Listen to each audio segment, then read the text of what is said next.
Hey, it's Rich. How you doing? So, back around 2021, I was looking online at guitars, as I have a propensity for doing, and came across this really fantastic looking 2008 Les Paul Standard. And the price was right, and it sure looked great in the pictures. I ordered it up, it showed up. Honestly, this is probably the most beautiful Les Paul I've ever seen in my life. I mean, I think it's prettier than a lot of vintage ones. Sacrilege. But the appearance of the thing and the top, even the flaws in the top were just, I thought, were just gorgeous. And I got a great tone out of it playing it. And I tried and I tried and I tried for 3.5 weeks to get used to the neck profile, and I just couldn't. It just wouldn't do what I wanted it to do. When I was younger, just starting out, I had a whole string of probably 6 or 7 various Les Paul copies. Back before I tried a Strat and became a Strat junkie. I really wanted a Les Paul in the worst way when I was a kid, and I had all these copies. And if I remember right, all but two, I think it was either a Starfield or a Crestwood. I forget which ones. My favorite ones though were like the last two that I had. The last one that I remember having was a Hondo 2 Les Paul copy, really thin body, like I don't know, inch and a half thick, super thin, and I think maple body. Didn't really sound like a Les Paul, but had some of the look and some of the feel. Did not have the tone, but the neck profile on it was really trying hard to be a 60s slim taper neck. And I played that guitar till there was no finish left on the neck and most of the frets were worn out. Then the one I had before that also had something that was trying to be a slim taper 60s neck. I had one or two others that I remember that were 50s necks. I just didn't like them. And even now, when I pick up one with a 50s profile, I'm like, I just can't. I can play it. Doesn't feel good.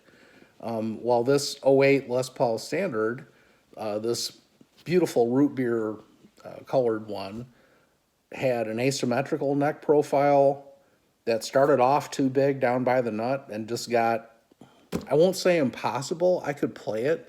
It just got really uncomfortably clunky above like the 7th fret, and I had to send it back. I was truly heartbroken at this. I'm kind of back in the market for Les Pauls, but I don't know. I might start looking at some less expensive ones because it just kills me to send back a guitar like this. You'll see what I'm talking about with these close-up pictures. I hope you enjoy the guitar anyway. I sure did for the time that I owned it. Probably the nicest looking guitar I've ever had. It just didn't feel the best to play. It had a nice tone. I probably could have forced myself to play it for a while, but life is too short. I want to have fun from the word go. I want to hit the strings and go, wow, everything about it. Sounds great. It feels great.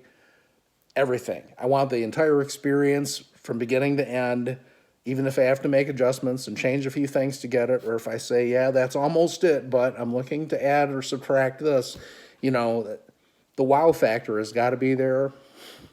And in this one, the feel of the thing completely killed that. But everything else was right where I needed it to be, and really over delivered in the appearance department.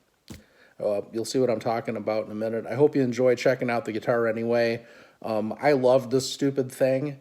It really hurt to send it back. I would like to find another that has a slim taper neck profile for a similar price, but that seems to be impossible here these days. Maybe I get me an Epiphone or something, or some other kind of a copy that has a neck profile that's more to my liking. All right, see you later. Hope you enjoy the guitar. Have a good one. Bye.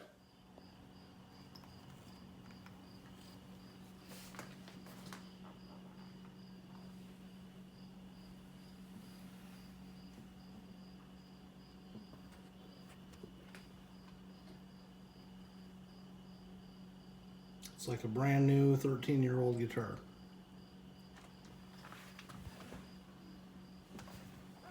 pictures don't do it justice. This top is so three-dimensional and has so much character to it. The imperfections in it, I just love. The swirl here, this one, this one, this one.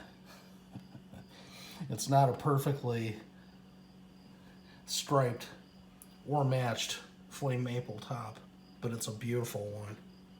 And look at this. That swirl runs through there. I love that. So yeah, factory pick guard delete, no hole there. There's one in the case. Actually, most of the Gibson case candy is there, if that means anything. The traditional Reza mini gigs have come to an end. Good old plastic jack plate. Gotta go if you're really gonna use it.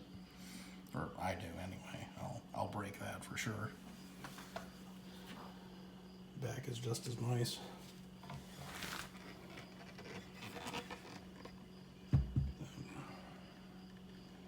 Just the slightest hint of, I won't even say buckle rash, like shirt button rash.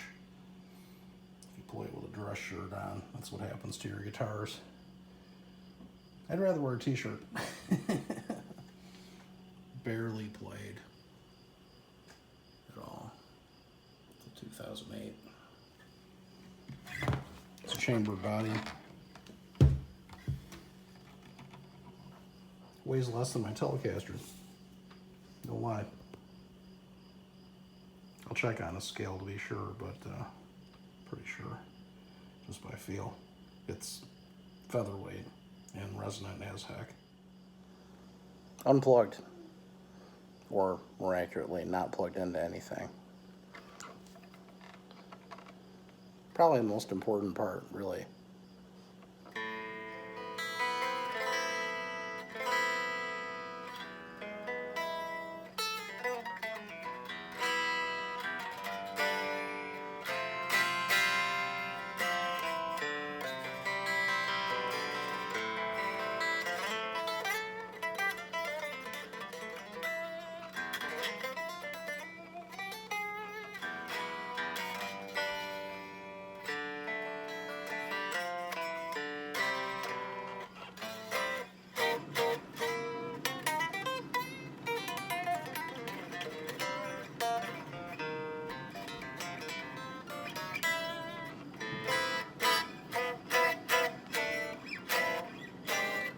This is cool.